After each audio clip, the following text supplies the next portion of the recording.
Common fake news ng mga influencer about PUV modernization. Let's do this! Mga pasahero. Dahil hindi libre ang lupa, kailangan din mag-secure ng co-op ng loan para sa lupa. So hindi lang yung modern jeepney, kailangan mo rin bayaran yung lupa. Malamang kailangan mo magbayad ng lupa. Anong gusto mo?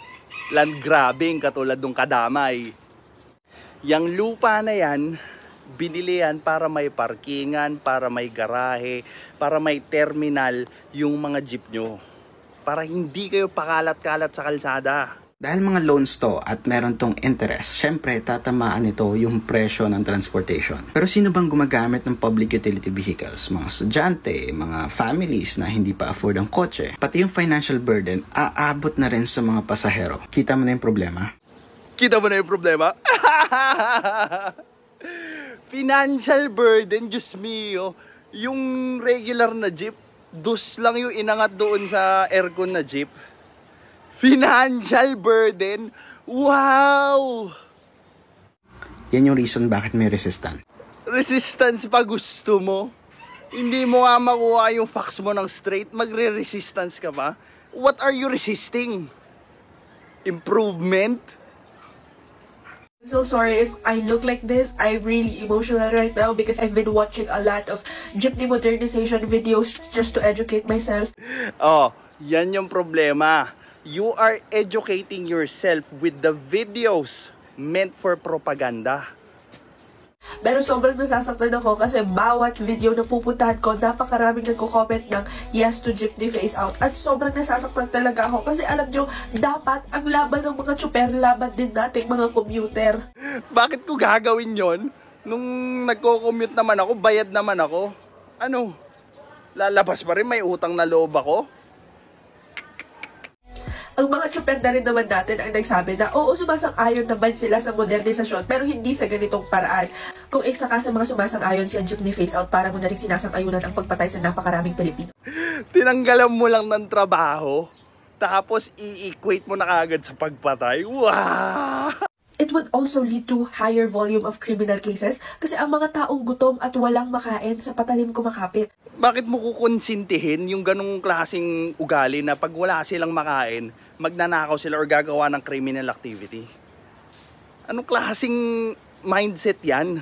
Ang jeepney at ang disenyo nito ay parte na ng kultura at ating pagkakakilanlan sa buong bansa. So bakit nyo pinipilit na baguhin at gawing mas modern ang itsura nito? Hindi naman modern ang goal ng PUV modernization. Yes, nasa pangalan.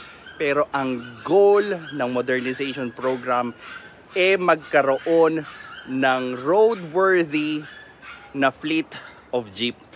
Isaksak nyo sa kukote nyo yan. At naisip nyo ba na kapag na-phase out na yung mga traditional na jeepney at naipasok yung mga modern jeepney, tataas ng mahigit 2% yung ating pamasahe. Sa kasalukuyan na nga lang 15 pesos ang pamasahe ng modern jeepney. Paano na lang ako na nagko-commute o sumasakay ng 3 jeep para lang makapasok sa trabaho, di kaya sa eskwelahan, 45 pesos papunta, 45 pesos pa uwi. Hello, ang sakit nun sa bulsa at magkano lang naman ang kinikita ng isang regular na taong kagaya ko. Ngayon, papakuan natin yung argumentong nagsasabing 45 to 50 na ang pamasahe pag modernize na ang jeep. Walang basehan ang pangamba ng ilang commuter group na sisipa ang pamasahe sa jeep oras na umarangkada na ang jeepney modernization, ayon po yan sa Department of Transportation. Kasunod po yan ang pagsabi ng isang commuter group na posibleng umabot sa hanggang 50 pesos ang pamasahe sa jeep para makabawi ang mga operator sa gastos sa jeepney modernization. Sabi po ng DOTR, wala naman daw taas pasahe na hindi dumaraan sa proseso ng LTFRB. Ngayon, eto na ang reflection moment. Sino yung mga grupo na nagpakalat ng fake news na abot ng 50 hanggang 45 yung pamasahe? Andyan na yung Birdie Foundation, anak ng kung ano man, yung mga League 4. So, napaka-obvious na sinisiraan na naman nila yung magandang project. And ang nakakatakot dito, ang daming taong naniniwala sa kanila. Up to the point na sumasali sila dun sa kalsada at nakikipag-rally sila sa isang bagay na hindi nila maintindihan. This is Pinoy Extreme. Have a good day.